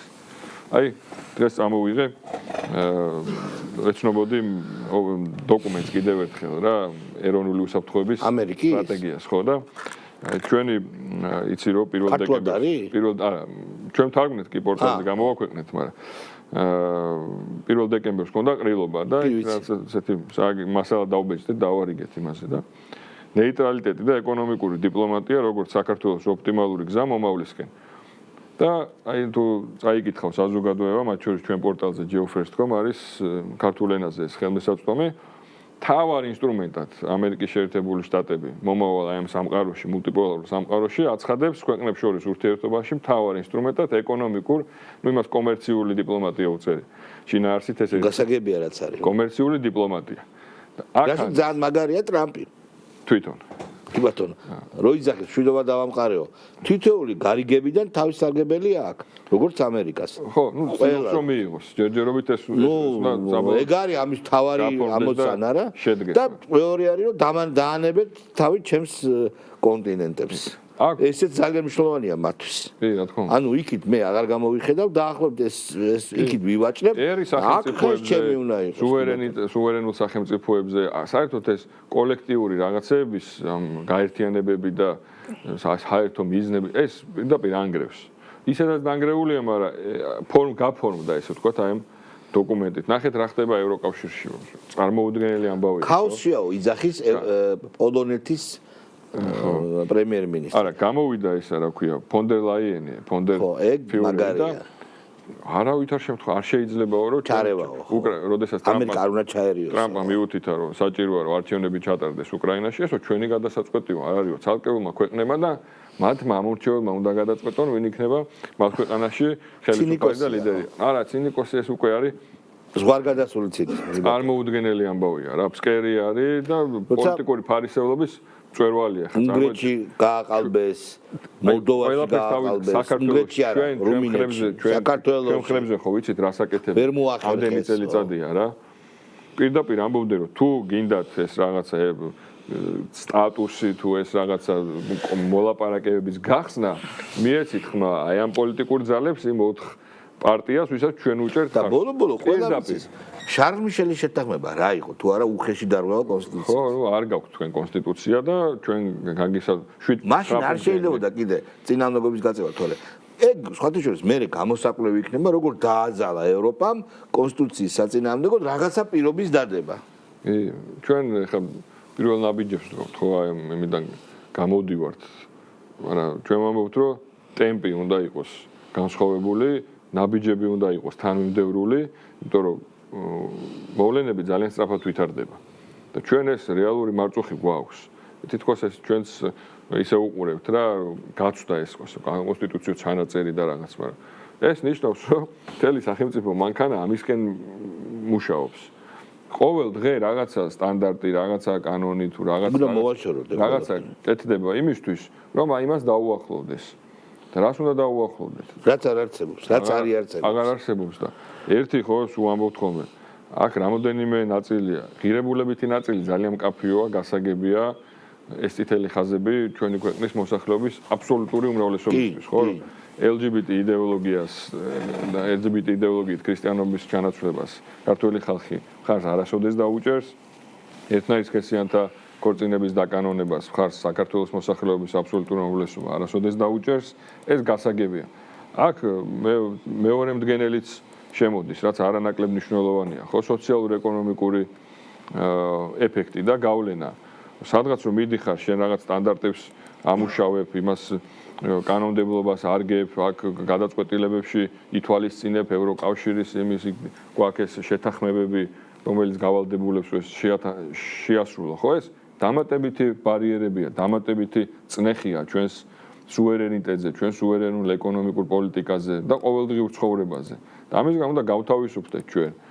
იმიტომ რომ აქ როგორ იყო, ხო, წლების განმავლობაში ვისთან გევაჭრა, ვისთან დაგეჭირა, ვინ არის ადამიანი და ვინ არ არის ადამიანი. დაახლოებით ესე იყოფოდა. გიწყვიტავდნენ საქართველოში რომ ვინმეს ინვესტიციის ჩადება ან დომოდა მსხვილი ეკონომიკური პროექტის განხორციელება ამერიკის საელჩოში უნდა წასულიყო და იქ ვიღაცა ელჩსაც არა, იქ ვიღაც მეორე მესამე ხარისხოვან ტიპს უნდა დალაპარაკებოდა. ხაჩური სად არის ამერიკის ახალი ელჩი? მე მგონი ჯერ არ დანიშნავენ. ხო, მოვალეობის შემსრულებელია ალან პარსელი, რომელიც არის ტიშევადი ნიჟეტრავი ოკუპანტები რო იტყვიან ხოლმე. ხო, მაგრამ ეს არის ვიქტორია ნულანდის კადრია. ხო, მაგრამ ვიქტორია ნულანდის კადრია. რამეც ამბობს? დადის სადღაც ხო, მაგრამ არ ვერჩით სადღაც ჩანს. ქარდებით გველაპარაკებოდა წინა ელჩი. ყველაფერი გახსოვს ეგა? ყველაფერი განაწყენებული, შეყვარებული ქალი რო უწერს აი რამე გახსოვს ესო. ეს ხო ეს რაც მოხდა ამ 2-3 წელიწადში, ეს ხო ჩვენი მეხსიერებიდან არსად არ წავა. ეს ყველაფერი გასაგებია. ეს ხო ფაქტები არის. ამხელა ქვეყანა, განცხადებები, ვიდეოები, სოფლიო ლიდერი, ჰეგემონი, პატარა ქვეყანას ქარდებით ელაპარაკებოდა. განაწყენებული კი, გოგოს კარტის იყო და ბოლოს არ დაგმოჩნდა ხო გახსოვს? გარაში. არა, ეგ მანამდე იყო. ხო. წინა ელჩი, წინის წინა. ესეც ახლა ესეც ეს პენსიაში. საერთოდ გაუშვეს. მე იმის თქმა მინდა რომ უყურე რა მოხდა, მოდი მარტივად თქვა. პირდაპირ უთხრათ ხალხს კაცო, მარტივი ახლა მე ნოდარ კაპანაძე მეყოლება. რაოდენობა გადავიდა ხარისხში. 1.5 მილიარდი ჩინელი და 1.5 მილიარდი ინდოელი ერთად მოსახლეობის დედამიწის 4 მილიარდის შრომა არაკვალიფიციური. ნელ-ნელა რაოდენობა გადავიდა ხარისხში. ტექნოლოგიები აითვისეს. ფული გაუჩნდათ, ტექნოლოგიები აითვისეს და გიგანტური ნაბიჯებით განვითარდნენ და მოედნენ ეხა ამერიკას რატო უნდა მეგობრებო, აი რატო აინტერესებს, რატო უნდა ვენესუელაში შეჭრა და ჩინეთი დებს უზარმაზარ თანხებს აფრიკაში, რუსეთი კი არა, ჩინეთი უზარმაზარ თანხებს იგივე ვენესუელაში, იგივე იმ კონტინენტზე, მექსიკაში, აფრიკაში და ეგ არის ამერიკის მთავარი პრობლემა, ეს არის რომ ნელ-ნელა აი ამ მიუცოცდნენ ჩინელები, უგენიალურესი ხალხი. არც არაფერს არ ამბობენ, არც ექსპანსიას ახორციელებენ, მაგრამ იქვე არიან რა. ხო და გაგიჟდა რომ მოიხედეს უკან დაინახეს რომ ეკონომიკა ჩამოქცეული აქვს. შატდაუნი რამდენი ხანი გრძელდებოდა? ბოლოს ვერ გაარკვიეს რა, 1-2 თვეზე მეტი. და მიუცოცნენ და არა აქვს იმის საშუალება რომ ყველას გაწვდეს, უკრაინას გაწვდეს, იგი სხვა ომებს, ევროპას გაწვდეს. ამერიკის შეერთებული თვითონ საკუთარ თავზე ამბობს, ამერიკის შეერთებულ შტატებს აღარ აქვს თავი იყოს სოფლიო პოლიცია. მორჩა, ხო. ამაზე ამბობს უარს. ეხა ეს ამ დროს ისთვის გამოიყენებს, მოძლიერდება, მიზნები უცვლელი დარჩება, დიდი მიზნები უცვლელი დარჩება. მივხვდა რომ ეს ეხა ის რეიჩელ ლევინი კაბიანი ადმირალით ამ კონკურენციის პირობებში ესო პუტინიო tough guy სი ძინპინი tough guy ანუ კიმ ჩენ ინზეც ამბობს იგივეს ანუ ეს სერიოზული ბრძოლაა კაცო და მოკლედ მე იმის თქმა მინდა რომ ესე მოხდა და ეს ჩვენი ლიბერდებილები ცაწყალი აქაური ლიბერდებილები აი მაგალითად ცოტა ხანი ჰქონდათ ერთი დღე რომ BBC-ს თემაზე გახურდნენ მაგალითად BBC-ს და რა თქმა უნდა კონტრპიარმაც სიმართლის თქმა კონტრპიარი რა არის სიმართლე მაგრამ რომც არ გვექნა თავის რო დააცადო მივიდოდნენ გასვლიდნენ თუთიყუშამდე მაინც ეს რა ჭირთ თვით უბედურია დღესაც ის 2 წალი თუ 3 წალი ბუმბული ქონდა იმას დარჩენილი თუთიყუშს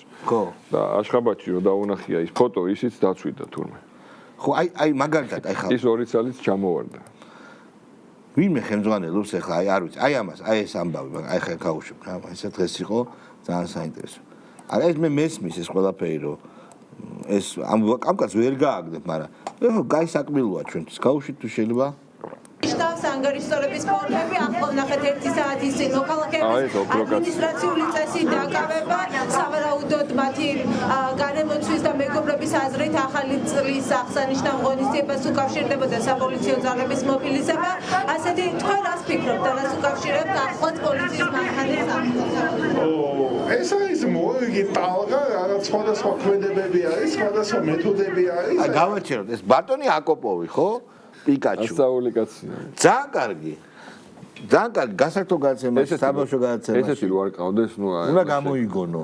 ხო და რატო გვაძლევთ ამის ვინც არის საშუალებას? ყველა ესეთია. ანუ მესმის ამას ხო ვერ ეთქვი. ამას ხო ვერ ეთქვი რომ არ მოხვიდეო. მაგრამ აი როცა ხარ პირველები თუ რაღაცა ჩემბერი. სპიკერია რასამო. რატო ხდის სპიკერად? ყოველდღე თოქ-შოუში გადაცემებში.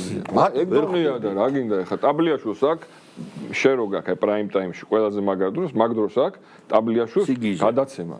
სიგიჟე. რა ზელაპარაკო?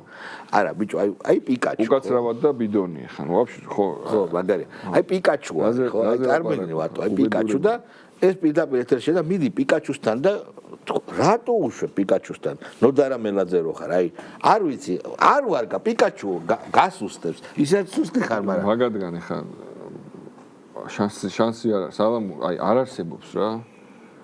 ჩადეს ან წარმოიდგინე ამ ამერიკელებმა მილიარდები ასხის ამ TV პირველის 3 წელია, ნუ უფრო დიდი მაგრამ 3 წელია ტელევიზია 24/7-ზე რევოლუციურ რეჟიმში მუშაობს. ხო, თვალსაჩინო დასაფასებელი. ხო, ატენიან რა ხელფასები აქვს, ამ ხელა ფულს ასხავენ. არ მე მგონი აღარა აქვს მეტი, მაგრამ ამ შემთხვევაში იმას ხო აქვს, ვინც არის. და ხო, საბოლოო ჯამში ყოველთვის არის ბუმბულგაცვენილი თუთიყუში რა, ბოლოში. იმიტომ რომ არ შეიძლება, როცა ტყუილზე დგას, როცა აბსოლუტურ სიგიჟეზე დგას, როცა მიზანი მათი მამოძრავებელი არის ბოროტი, იქიდან არაფერი არ გამოვა, ვერ მოგვერევიან გამორიცხული. ან მაგალითად აი ეს სალომე ხო? ასე რესტ რო აკეთებენ, ხო იცი რესტ? იმაში პირველ რიგში ეგუნა ჩაწევენ რესტში რა. მარტო ფსიქიკური პრობლემების მქონე ქალია, იძახის პრეზიდენტი ვარო რა. დები მანდრა სადავა, ნაპოლეონი და ჩინგისხაენი გამოვა ცოტა ხანში. მაგათ აქციებზე. სხვა რატო არ შეიძლება რომ გამოვიდეს ნაპოლეონებში ბევრად უფრო ჯამთელი ადამიანები არიან ხა ვიდრე იმაში რა თან პრეზიდენტის სისროუდებში.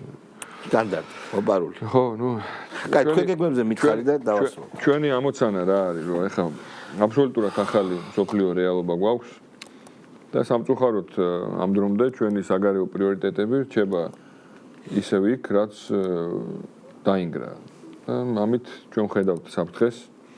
ჩვენ ვამბობთ, რომ სასწრაფოდ არის დისკუსია გასახსნელი იმისათვის, რომ პირველ რიგში დავასრულოთ ეს პარადოქსული მოცემულობა საკონსტიტუციო ჩანაწერის სახით და დავიწყოთ მუშაობა ნეიტრალიტეტზე. ყველანაირი პირობა არის შექმნილი მსოფლიოში იმისათვის, რომ ჩვენ ეს ხმამაღლა განვაცხადოთ, როგორც სახელმწიფო. ის დოკუმენტიც, რომელიც გამოქვეყნდა, კიდევ ერთხელ უნდა ხაზი გაუსვა ამერიკის შეერთებული შტატების ეროვნული უსაფრთხოების სტრატეგია, რომელიც მისი შინაარსით არის რევოლუციური. ეს არის კიდევ ერთი ნათელი დადასტურება იმისა, შემოძახილი ჩვენსკენ, რომ გამოვიღვიძოთ ევრო ილუზიიდან და გადავიდეთ კონკრეტულ ქმედებებზე. აი ეს არის ჩვენი კაფეო გზავნილი, იმიტომ რომ ასე გაგრძელება ყოველი დღე არის ამ ევრო ილუზიაში გატარებული ნიშნავს შანსის გაშვებას. განგება მოგვცა, როგორც განგება მოგვცა ღმერთმა გვიბოძა სტრატეგიული, გეოსტრატეგიული ადგილმდებარეობა. ჩვენი ქმედებაც განსაზღვრული უნდა იყოს. სიგიჟეები არ უნდა ჩაიდინო. ეს უნდა გამოვიყენოთ უბრალოდ. ღმერთმა მართლა ეხა ეს არ იმას არ გამორიცხავს მეტაფიზიკაზე ამაზე რომ ლაპარაკობ, რომ ჩვენ არ გაგვიკეთებია, ხელისუფლებას არ გაუკეთებია ის, რომ ეს მოცემულობა დამდგარიყო. აქამდე რომ მოვედით საერთოდ და ეს შანსი, ეს ბურთი რომ მოგორდა ჩვენთან, არის რა თქმა უნდა ხელისუფლების დამსახურება, ბიძინა ივანიშვილის თავგანწირვის. რა თქმა უნდა. შორს მჭვრეტელობის დამსახურება. და თავგანწირვის მართალი ხარ. თავგანწირვის, კი ბატონო, პერსონალური თავგანწირვის. მაშინ როცა დაუპირისპირდა, ძალიან ბევრს პოლიტიკაში არეჯერა. ეხლა რომ ამოიდგეს ენა გინდა ევროპაში და გინდა შეერთებულ შტატებში, ჩვენ ამ პატარა ქვეყანა ოკუპირებული ტერიტორიებით წარმოიდგინე რეგიონი ნახე, ჩვენი რეგიონი ნახე და აი ამ 1000 გამოწვევის პირობებში დავდექით და ფაქტიურად ამ ტალღას, სუვერენული სახელმწიფოს ტალღას, ბრიუსელის წინააღმდეგ სიმართლის თქმის, ძალიან კაფეო, მკვეთრი სიმართლის თქმის, ჩვენი ეროვნულ ინტერესებზე საუბარი დავიწყეთ პირველებმა 3 მილიონი ნახევრიანმა ქვეყანამ მცირე ეკონომიკით, ოკუპირებული ტერიტორიებით, ქვეყნის შიგნით გამოტენილი აგენტურული ქსელით, სახელმწიფო სტრუქტურებიდან და საგარეო საქმეთა მინისტრის მოადგილეები ყავდა, თავდაცვის მინისტრი ყავდა, აგენტი პირდაპირ, პრემიერ-მინისტრები ხდებოდნენ სამწუხაროდ ამ ქვეყანაში, უცხო ქვეყნის ინტერესების გამტარებელი დაქირავებული პერსონები. და აი ამ ვითარებაში მოვახერხეთ ერმა-ბერმა საზოგადოებამ ქართული ოცნების სახელმწიფო გუნდმა ერთად ეს ყველაფერი მოვიტანეთ აქამდე, მაგრამ ამას ჭირდება გაგრძელება, ადეკვატური გაგრძელება, თანმიმდევრულობა და ეხლა ეს ყველაფერი რო ჩვენს თვალწინ არის და უკვე არა ჩვენ ხარ ვლაპარაკობთ პროგნოზის პრიზმიდან, რომ ხვალ იცით მე ესე ვფიქრობ და ანალიზს ვაკეთებ, რომ ესე იქნება. არა, ეს უკვე შემდგარი ფაქტია, მოცემულობა, რეალობა და ჩვენ მაინც იქ ვართ, რაც უკვე დაინგრა, ჩამოიშალა და რა თქმა უნდა, ამით ჩვენი ხედვით ვაყენებთ ჩვენ ქვეყანას რისკის წინაშე, რომ ნანგრევებში მოყვეს. იმიტომ რომ ეს ჩვენ ამას დავიძახებთ, არ დავიძახებთ, გამოვაცხადებთ, არ გამოვაცხადებთ, ეს ხო არ შეცვლის სოფლიო გეოპოლიტიკას და იმ დიდ გადანაწილებას, იმ დიდ მოვლენებს, ტექტონიკურ ძვრებს, რომელიც ჩვენს გარშემო ხდება, ხო? ეს თავისთავად მოხდება, მაგრამ ჩვენ ამით დავკარგავთ სერიოზულ შანსს და რაც მოგვეცა, ეს უნდა გამოვიყენოთ. ძალიან დიდი მადლობა, ჩემო კარგო, ვატო შაკარიშვილი იყო ჩვენი განაცემის სტუმარი და ნოდარ კაპანაძე ჩვენი განაცემის მუდმივი სტუმარი, ანალიტიკოსი იქნება. ძალიან საინტერესო მეთოდი. დაბადიჟეთ თქვენთან პარტიაში. არ ვიცი, მე მგონი თქვენ მოხეარი, ამ კითხოთ, რომ მოვა. აბა, რეკლამის შემდეგ.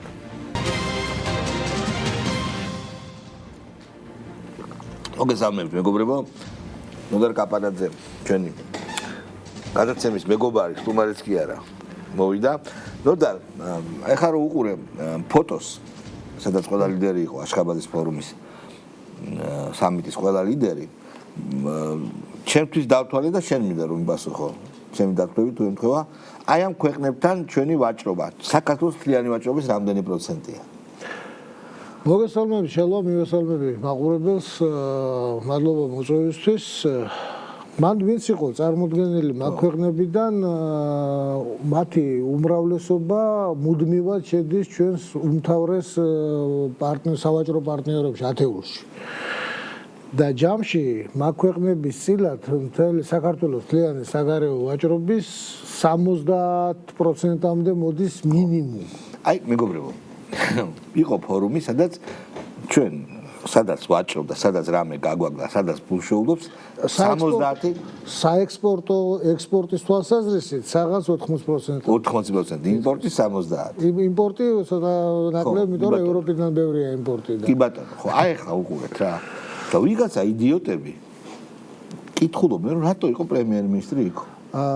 ხო, მე სხვათა შორის ნახე დღეს სოციალურ ქსელებში ეს გამოხმაურებები და სიმართლე გითხრათ, ცოტა გამიგვირდა, რომ დღეს აღმოაჩინეს, რომ პუტინი და ყობახიძე ერთ პლანეტაზე ცხოვრობენ თურმე. უარეს ამბავსაც გეტყვით, რომ ერთ კონტინენტზეც არის. და ხანდახან შეიძლება ფორუმებში მიიღო. ხო და შეიძლება ხანდახან ერთ ფორუმშიც მიიღო მონაწილეობა, რაც ნუ ახლა ეს ესეთი ამბავია და ესეთი რეაქციებია, რაზედაც სიმართლე გითხრათ, საეთერო დროის დახარჯვა და ჩვენი თანამოქალაქეების ფსიქიკა მენანება ამისთვის. კი. ამიტომ მაგ-თემას დავანებოთ თავი ჯობია. ევროკავშირის პრობლემებზე მელაპარაკე ეკონომიკურზე რა. მომიყევი თუ შეიძლება. რატო? ამას მოყოლა ბევრი მოყოლა არ უნდა, მაგრამ არის აქეთ ძალიან მნიშვნელოვანი რამე. ევროკავშირის ქვეყნების, წამყვანი ქვეყნების, საფრანგეთის, გერმანიის, ესპანეთის, იტალიის, დიდი ბრიტანეთი მართალია ევროკავშირის წევრი არ არის, მაგრამ დიდი ბრიტანეთი ყოველთვის ეგრე შორი ახლოს არის ხოლმე. პირველი გაიქცა, სხვათა შორის ბრიტანული დამშვიდობება როგორც არის ხოლმე. თუმაც წავიდა. ხო, საყოველწმინდოს გარეშე რო დატოვებს უფრას დაახლოებით ეგრე წავიდა, ბრიტანულად წავიდა. სხვათა შორის მაგის დიდ ოსტატები არიან ბრიტანელები, გალიპოლიდან გაიქცენ, დიუნკერკიდან გაიქცენ და მე მაგათი მოსწავლეები ამერიკელები ვიეტნამიდან როგორ წავიდნენ და ახლა ავღანეთიდან ასევე წავიდა ეს ევროკავშირიდან. მაგრამ დაახლოებით იქ არის. ზრდის ტემპები შენელებულია და ეს არის ზოგიერთ ქვეყანაში 0-ის ტოლია. ზოგიერთში უარყოფითია. მაგრამ არის აქეთი ძალიან მნიშვნელოვანი დეტალი რა. როდესაც ეკონომიკური ზრდის ტემპებს განიხილავენ და როცა მთლიანი შიდა პროდუქტის სტრუქტურას განიხილავენ, აქ ძალიან მნიშვნელოვანია რისგან შედგება ეს მთლიანი შიდა პროდუქტი. ხალდია, მომსახურების სფერო, მრეწველობა, რეალური ეკონომიკის წილი და რამდენია მომსახურების წილი. ევროპის ეკონომიკა ძირითადად მომსახურების ეკონომიკა, მას მერე რაც დაიწყო აი ამ კაპიტალის პოსტმოდერნი ასე თქვა. პოსტმოდერნის ეკონომიკა. ხოლო სოციალური თვალსაზრისით ახლა ეს ეკონომიკური სტაგნაცია გაცილებით უფრო სახიფათოა ვიდრე ეკონომიკური ვარდნა. საერთოდ ეს ისტორია აჩვენებს, რომ დიდი სოციალური რყევები ხდება არა ეკონომიკური ვარდნის დროს, არამედ ეკონომიკური ზრდის შემდეგ, როდესაც ხდება პლატო. ანუ როდესაც ეკონომიკური ზრდის ტემპები ეცემა რა. და ამ შენელებული ეკონომიკური ზრდა სწორედ იწვევს ხოლმე სოციალურ რყევებს. ევროპაში ამას ემატება მიგრაციული კრიზისი, ემატება უმწვავესი დემოგრაფიული კრიზისი, დემოგრაფიული სტრუქტურის შეცვლა მოსახლეობის პრაქტიკულად და ყოველივე ეს ქმნის ძალიან ესეთ ფეთქებაცაში სიტუაციას. გარედან დაინტერესებული მოთამაშეები მათ შორის ამერიკაც არიან, მათ შორის ამერიკის შეერთებული შტატები. სხვა შორის, როცა 2014 წელს, როდესაც უკრაინაში ეს ამბები მოხდა და დონეცკის, დონბასის კრიზისი რომ დაიწყო ჯერ მაშინ 22 წლამდე 14 ომი არ იყო ფართომასშტაბიანი ომი არ იყო. ერთი ცხადი იყო მაშინ და მაშინვე ჩანდა რომ ამ კონფლიქტის ერთ-ერთი ფრონტის ხაზი გადიოდა ამერიკის შეერთებულ შტატებსა და ევროკავშირის შორის დაპირისპირება იყო. და ევროკავშირი ალბათ იქნებოდა ერთ-ერთი რომელიც ამ დაპირისპირების მსხვერპლი გახდებოდა. ეხლა ეგრე არ არის? და შედეგი აქამდე მოვიდა რა თქმა უნდა. BlackRock რატო ჩაერთო? პირდაპირ BlackRock აღარც მალავენ, უკვე რატო ჩაერთო მოლაპარაკებაში? აქ ერთი ძალიან საინტერესო მომენტია რა. ამ მოლაპარაკებებზე და 27 პუნქტიან გეგმაზე ძალიან აქ 27 პუნქტი იმდენად მნიშვნელოვანი არ არის, რამდენადაც ის გარემოებები, რა გარემოებებში გახდა ეს 27 პუნქტის შესახებ ცნობილი. აი დავაკვირდეთ, აბა გავყვეთ ნაბიჯ-ნაბიჯ. ამ 27 პუნქტიანი შეთანხმების პროექტის შესახებ არ უთქვამს არც დიმიტრი პესკოვს, არც მარია ზახაროვას, არც კეიტ ლევინია, მგონი პრესპიკერი თეთრი სახლის, არც საგარეო საქმეთა სამინისტროს არავის არ უთქვამს. ეს დასაბუთებული ვარაუდია, რომ ეს იყო ორგანიზებული გაჟონვა ინფორმაციის, რომელიც მოდიოდა კიტკელოგისგან, რომელიც სულ მალე ამ გაჟონვიდან ჩამოცილდა ყველაფერს, ანუ გადადგა. გააგდეს რა. ფაქტიურად ესე იყო, ხო? რა მიზანი შეიძლება ქონოდა ამ გაჟონვას? ტორპედირება, რა თქმა უნდა, ვინაიდან შეიქმნა აჟიოტაჟი, ღრიანცელი ატყდა აი ამ 27 პუნქტზე ევროპაში და ანუ მოლაპარაკების პროცესი არის ესეთი ჩვენი სტუდენტობის დროინდელი ესეთი გადავი არის სომხური რადიოს კითხვა-პასუხი თუ გახსოვთ შეიძლება თუ არა ქუჩაში გაუპატიურებოდა სომხური რადიოს პასუხი არ გირჩევ წითელ მოედანზე შეიძლება თუ არა ქალის გაუპატიურებოდა საветавი ზამუჩევი კიბაცოს ხო და ესეთი რამეა ეს ისეთი ტიპის მოლაპარაკება რომელსაც ძალიან უყვარს ციწყნარე კი რა თქმა უნდა და არახმაური აი გავიხსენოთ მაგალითად კარიბის კრიზისის დროს რეალური შეთანხმება მოხდა ვაშინგტონის ერთ-ერთ კაფეში დამავიწყდა ტასის ჟურნალისტის გვარი და ვაშინგტონ პოსტის ჟურნალისტის გვარი დაურეკეს მერე ერთმანეთს და მერე დაურეკეს ერთმანეთს ხრუშოვმა და კენედიმ ეხლა დავაკვირდეთ ამ მოლაპარაკებებში ვინ მონაწილეობს ამ მოლაპარაკებებში ამერიკის შეერთებული შტატების მხრიდან მონაწილეობს ვიტკოფი და ჯარედ კუშნერი არც ერთ მათგანს არ აქვთ ოფიციალური თანამდებობა ერთი მუშაობს ტრამპის მაკაცად და მეორე მუშაობს ტრამპის სისხლდან და ისა BlackRock-ის ტიპი და ეხლა ჩაერთო BlackRock-ის ტიპი ძალიან საინტერესო რამე ლარი ფინგი ეს ძალიან საინტერესო რამე და BlackRock-ი არის გიგანტური საინვესტიციო კორპორაციაც არის სახელმწიფო ფაქტობრივად ხო და არ დაგვაუწყდეს რომ ვიტკოფსაც და კუშნერსაც ფესვები რუსეთის იმპერიიდან და ერთ ოდესიდან და მეორე სავარაუდოდ ბობრუისკიდან და მეტიც მისი კუშნერის დედა თუ ბებია იყო ბელორუსიაში პარტიზანი საამულო ომის დროს ასე რომ რაღაც გაუგებენ რაღაცაში ხო ანუ ეს ხოლო რუსეთის მხრიდან ამ მოლაპარაკებაში მონაწილეობს კირილ დიმიტრიევი რომელსაც ასევე არანაირი თანამდებობა არ აქვს ანუ ეს არის ნდობით აღჭურვილი პირების საუბარი რომლებმაც რაღაც შეთანხმებას უნდა მიაღწიონ. ის 27 პუნქტი, რომლებიც მე შემდეგ წავიკითხე, ისეთი პუნქტები არის, რომ რუსეთიდან ამაზე პირდაპირ თანხმობა ვერ იქნებოდა. ჩემთვის მაგალითად ძალიან ძნელად წარმოსადგენია, იმიტომ რომ ახლა რუსეთის საზოგადოება, რუსული პოლიტიკური სპექტრის განსაკუთრებით სამხედრო ნაწილი ვერანაირად ვერ გაუგებს ამას. რუსეთს ჭირდება გამარჯვება, რომ რუსეთს აუცილებლად ჭირდება განდევნა იქიდან. იქ ეწერია მაგალითად ესეთი საინტერესო რამე, სამშვიდობო ძალების რაღაც ჩაყენება. სამშვიდობო ძალები და უცხო ქვეყნის ჯარები რომ არ უნდა და მაგიტომ დაიწყო ეს რა თქმა უნდა 800,000 ჯარისკაცი გარანტიების ნატოს მსგავსი გარანტიების მიცემა. ეს ნონსენსია თავისთავად. ანუ ეს გაჟონვა მოხდა იმიტომ რომ ეს ომი არ დამთავრდეს. ვინაიდან ამ ომის დამთავრებას ყავს ძალიან სერიოზული მოწინააღმდეგეები, როგორც ამერიკაში, ევროპაში უამრავი და მათ შორის რუსეთშიც ბევრი არის, ვინც არ არის ამის კომპლექსის ტიპები. ხო, ნუ რა თქმა უნდა, ახლა აქ ამ ამბავს ეწირება უკრაინელი ხალხი და ნუ მაგრამ მათი ბედი მე მგონი ნაკლებად აინტერესებს იმათ, ვინც აი მოლაპარაკებებს მაგიდასთან ზიან. ვისაც მათი ბედი უნდა აწუხებდეს, ანუ მათ თავრობას მათ ნამდვილად ეკონომიკაზე რო გადავიდეთ. რუსეთს აქვს ბევრი მისაცემი. გაცილებით მეტი ვიდრე უკრაინას. ლაპარაკი აშკარად სხვა რაღაც გარიგებებზე მიდის. სხვა ფულზე დიდ გიგანტურ ეკონომიკურ გარიგებებზე. როდესაც ეკონომიკებს ადარებენ და როდესაც საუბარი არის ესეთი საომარ ეკონომიკაზე, საერთოდ ეკონომიკაზე როდესაც არის საუბარი, რატომღაც ავიწყდებათ თვითონ ამ სიტყვის შინაარსი. ეკონომიკა საიდან მოდის? ეს არის ოიკოს ნომოს, ანუ შინამეურნეობა, ანუ ოჯახის კანონი. ხოლო სახელმწიფოს ეკონომიკა არის პოლიტეა ოიკოს ნომოს, ანუ საზოგადოებრივი ოჯახის კანონი. შინამეურნეობა რა, საზოგადოებრივი მეურნეობა.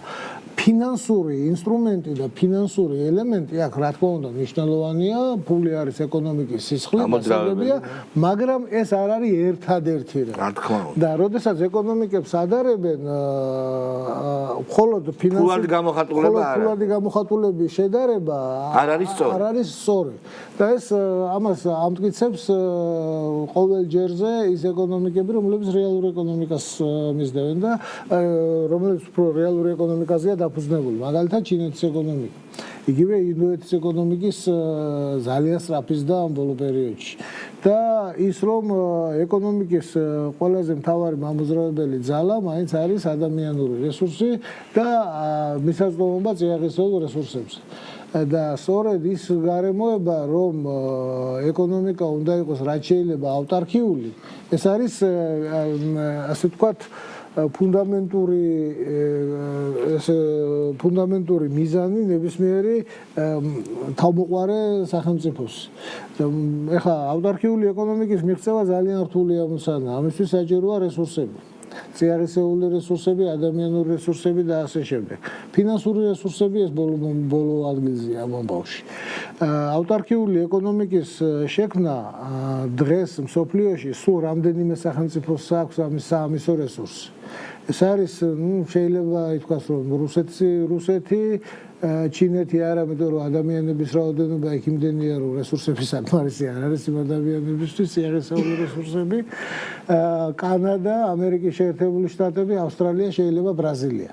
დანარჩენი ქვეყნებს აბსოლუტურად ავტარქიული ეკონომიკის შექმნა არავის არ შეუძლია, მაგრამ მაქსიმალურად ავტარქიული შექმნა ამ ქვეყნებს შეუძლია. აი სწორედ ეს მონსტრები, რომ დაждენ მეორე მონსტრთან, პუტინთან ერთად. სერიოზული ხალხი, დიდარი ხალხი, ძალიან დიდარი. პერსპექტიული და დიდარი. და ყველა მიცის რა უნდა. ანუ მოდით ესე ვთქვათ რა ნაწილში მე საქართველოზე ვზრუნავ. რა ნაწილში დაიჯერეს ამ იდიოტებმა, ამ ლიბერდებილებმა, რომ ყველაფერი ისე არის როგორც რაღაც ლიბერალურ სახელმძღვანელოებში. რა ნაწილში დაიჯერეს? რატომ დაიჯერეს? ეს რა უბედურება დაემართათ, რომ ვერ ხედავენ. აი, ეხლა ხო ყველაფერი ნათელია.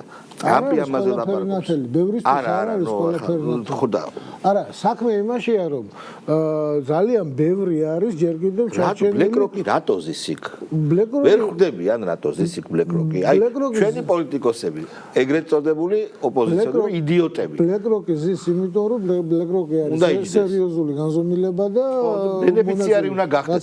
BlackRock-ი იმიტომ ზის, რომ ფული უნდა გააკეთოს. ანუ BlackRock-ის ამოცანა არის, რომ კიდევ მეტი თავის აქციონერებს, ვინც ხილულია, ვინც არ არის ხილული, შეძინოს მეტი $. ხო მაგიტოზის მეტი რატო? თავისი აქციონერების დავალებით ასე. ხო, მოდი ესე ვთქვათ რა. აი, სწორედ იმ ოჯახების, სწორედ იმ ვიღაცეების დავალებით ზის, რომ არიქა ბიჭო, მიდი და ჩვენი სარგებელი არ გამაზო. იქ სადაც BlackRock-ია, იგულისხმება, რომ იქ სადღაც შორი ახლოს იქნება Vanguard, Fidelity და ერთი მე მგონი ყველანი არის ერთი თემა რა. სხვა აი ხო იცი, რესტორნების ქუჩაზე რომ ბევრი რესტორანია, მაგრამ რამოდენიმე ერთი მფლობელი. მაგას გეუბნები რომ ამას რატო ეხტებიან რომ გადაწყვეტილია ეს ყველაფერი. ხო, მაგრამ ეს არის ძალიან ძნელია იმის აღიარება, რომ ამდენი ხანი ცდებოდი. ეგ ფაქტობრივად არ არის. ძალიან ბევრს უჭირს ამის აღიარება. ახლა მაგალითად ის რომ ბევრი ჯერ კიდევ ჩარჩენილი არის 80-იანების ბოლოს პარადიგმაში, რომ ის რაც ორი სახინკლის დონეზე მუშაობს კონკურენციის კანონი ის რომ გლობალურ მსოფლიოს მასშტაბითაც ასევე მუშაობს. საერთოდ სამყარო არ არის წრფივი. წრფეები არის ჩვენი ადამიანების გამოგონილი, იმიტომ რომ წრფე არის ადვილი რამე. Y უდრის AX + B-ს, X იცი იპოვე Y-ს. ხო, მაგრამ ამავე დროს როგორც ფიზიკოსი გეტყვი რომ სხეულები მეტად და ნაიმენშევა საბრაწივლენია ცხადია, დადიან და ამიტომ ხო. ამიტომ ცხოვრება ბრუდებისგან შედგება, ბატონო შემოდა. ამაშია. მოქმედებს სხვადასხვა ძალები, ელექტრომაგნიტური, გრავიტაციული. რა კარგი, სულ ლაპარაკებთ ჩვენ, მაგრამ არ შეიძლება. მე უბრალოდ იმის თქმა მინდა, როდის დადგება მომენტისტინი, აი ხო, აი ევროკავშირი. აი კაია კალასი გასაგებია, ჩამოყალიბებული ის არის რა, რაც არის, რომ აი ვაფშე ვერაზობებს. არ დარჩა. არ გაგიკვირდეს ბატონო შალვა, თუ კაია კალასი გადადგომის მერე რაღაც აღსარებით რაღაცებს იტყვის, რომ იცი. მეტი არ სხვანაირად არ შემეძლო. გასაგებია. მაგრამ იცი საქმე რაშია? სხვაგან არის ხალხი რა. რა თქმა უნდა, სხვაგან არის. ეხლა რუსეთს არმია უნდა შევამციროთო იძახის. რა თქმა უნდა, შეამცირებს. რატო უნდა ჩააგო? შეამცირებს. ეგ ბელგიის პრემიერი ეუბნება რომ ვერ წავართ მე ფულს. არ შემიძლია. და რატომ საქციები უნდა დაგიწესო რომ რატომ ვერ წავართ მე? ვერაო იგებსო. ეგეთი პრეცედენტი ხოცი არ ყოფილა მოგებულ კაცს. მე მასე სიმართლე გითხრათ ახლა ევროპელებისგან შექმნილი 27 პუნქტიანი გეგმა ხო გაიჟონა, მაგის მე 19 პუნქტიანი ხო. კი, ეგეც საშინელი. და ის 200 მილიარდი გაყინული აქტივების სარეპარაციო გადასახადის მაგვარი. რეპარაციებს იხდიან დამარცხებულები. ხო, და არ დამარცხებული. რატომ უნდა გადაიხადოს, ხო? ხო, არ გადაიხადოს. იცით, ეხლა ეს იმას კი არ ნიშნავს, რომ მაინც და მაინც ვიღაცის მხარეს ხარ. უბრალოდ ეს არის ობიექტური რეალობა. აი ჩეხეთში რო გაიმარჯვა ევროსკეპტიკოსმა. აი რაღაცა ხო ხდება გარში, ყურადღებას რატო არ აქცევს? სიმართლე რომ გითხრათ, ამ ევროპაში ეს მემარჯვენე მიმართულების ესეთი გაძლიერება, მე მაინც ამას დიდი სერიოზულ რაღაცა ის ხო არის, რაღაცა რატომ არ უყურებ ამას დიდი სიმპათიით? იმიტომ რომ ვიცი მე როგორ თავდება ეს და ერთხელ იყო. იმიტომ იყო ერთხელ და არაერთხელ ყოფილა რომ ეს ნაციზმი ევროპაში ვიღაცას კონტექსტიდან გადახრა გონია შეიძლება. ეს მათი ბუნებრივი მდგომარეობაა. ხო, მაგრამ ეხლა უყურე რა არის? პირიქით არიან. ეხლა წაიღო აი დემოგრაფიული ზვიგიო რა რო ამბობ. სრულიად სხვა რასებმა წაიღეს ევროპა, დაასუსტეს ძალიან. ჯერ არ წაუღიათ. 10 წელიწადში იძახიან რომ წაიღებს. 10 წელიწადში იძახიან წაიღებს, ეგ საერთოდ არის დემოგრაფიული მოდელები კეთდება საერთოდ არსებული მდგომარეობიდან გამომდინარე, შობადობის არსებული მდგომარეობიდან გამომდინარე და შენო წფივი ანთარების, ანუ სხვა თანაბარ პირობებში, ანუ სხვა თუ არაფერი შეიცვლება. სხვა რამე არის ეგრეთ წოდებული შავი გედის ფაქტორი, რომელიც არავის მისი უდიდებულესობა შემთხვევა არავის არ გაუქმებია. ხო, მაგრამ მოდი ამაზე წფივი მოდელით ნამდვილად ასე იქნება. 10 წელიწადში თუ ეხა იქ მოვიდა ნაციონალისტური ხელისუფლება და გაყარა ეს ხალხი, ნუ არ ვიცი, მაგის ალბათობა ძალიან მაღალია. ბროლის ღამე თუ მოაწყო, ხო? კი, ბროლის ღამე, გძელიდანების ღამე და ასე ხიარულებები. მათ სხვათა შორის ეს დღევანდელი ვითარება ძალიან გავს გძელი მე-16 საუკუნის ვითარებას, როდესაც ევროპაში იდგა ფეოდალური სისტემის კრიზისი. და მე ერის სახელმწიფოები ჩამოყალიბდა. და ვესპალიის ზავით ჩამოყალიბდა ერის სახელმწიფოები, მაგრამ მანამდე ევროპამ გაიარა ძალიან მძიმე რელიგიური თავისი ბართლომეს ღამეებით, ლაროშელის ალყებით, ალისფერი და თეთრი ვარდების ომით, თავისი ასლიანი ომებით და დიდი მხიარულებით შავი ჭირის ეპიდემიას არ დაგოისწრეს, მანვე იყო ეგა. არა, შემდეგ უკვე აღმოაჩინეს ამერიკა და გამდიდრება დაიწყეს. გამდიდრება დაიწყეს მე-15 საუკუნიდან. განაძარცვი ფულით დაიწყეს უკვე ჯიბეების შევსება. რომელიც დღემდე მოყვებას მართლა. ეს ყველაფერი ვესტფალიის ზავის მერე დაიწყო პრინციპში რა. ხო. და ეხლა კაპიტალისტური სისტემის კრიზისია. მსოფლიო გამოილია და პერიფერიები გასაძარცვი აღარ არის. და გაიზარდნენ პერიფერიების მეცნიერულ-ტექნიკური პროგრესის დონე, წარმოების დონე, ტექნოლოგიების ათვისების, ყველა მისწავლა. ტელეფონის გაკეთება აი ამის ყველა მისწავლა, რუსების გარდა რა თქმა უნდა. ხო, რუსებს არ ჭირდებათ. რუსებს სხვა რაღაცა ტანკი აქვს. ტანკი კი არა, რაკეტა ზებგერითი გასაგები. ხო, ნუ მოკლედ, ამ რასკლადში აი ჯერ ბევრი გეკეთ დაცარი და საქართველოს არის ძალიან კარგად ღმერთო, კარგად გვისმინა. თუ ეშმაკს რა. ახლა აი მთელ ამ ორომტრიალში და მთელ ამ ჯარდაკში საქართველოს რა უნდა ქნას. ჩემი აზრი არის ესეთი. პრემიერმა თქვა სამი ძალიან კარგი იდეა. ერთი ეს არის განათლების რეფორმა, რომელიც არის სასიცოცხლოდ აუცილებელი, ენერგეტიკული დამოუკიდებლობა, ფანტასტიკური რამეა და განვითარების 10 წლიანი პროგრამის და არა სტრატეგიის. სტრატეგია სადღეგრძელოებია, რომელიც ცუდი არ არის, მაგრამ პროგრამა. ანუ კონკრეტული ღონისძიებები. ეხლა მთავარი არის როგორ იქნება აი ამ იდეების შესრულების ხარისხი. ხო.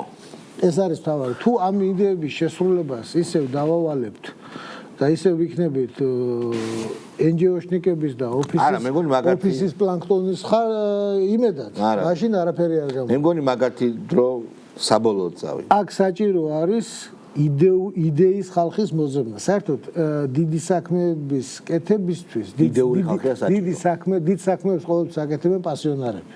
რომელიც მერე იჯები. ოფისის, რა თქმა უნდა ეს ყველაფერი შეიძლება. მაგრამ ოფისის პლანქტონი აუცილებელია, შემდგომ შუარგოლის ჩინოვნიკი აუცილებელი არის უკვე მიღწევების შენარჩუნებისთვის. ეს სერიოზული და პატივსაცემი ხალხია. რევოლუციას ავითარ. მაგრამ რევოლუცია როდის მოხდა, ხო ვიღაცებს გონიათ რომ რევოლუცია მოხდა მაგალითად 1917 წლის 25 ოქტომბერს არა 905-ში მოხდა. არა, რევოლუცია რეალურად დაიწყო 23 წელს და დამთავრდა 39 წელს. ეგ შემდეგ როცა ინდუსტრიალიზაცია ეს არის რევოლუცია, თორემ ის იყო გადატრიალება. კი. არა 905-ში მოხდა ყველაფერი, როცა დამთავრდა სამადერჟავია. დიდი მადლობა ჩემო კარგო. ზოდარ კაპანაძე ჩვენი იყო ჩვენი განსაკუთრებული, ხშირად მოვიწვევთ ჩვენ ერთმანეთს მომაპარასკევს შევხვდებით. დიდი მადლობა.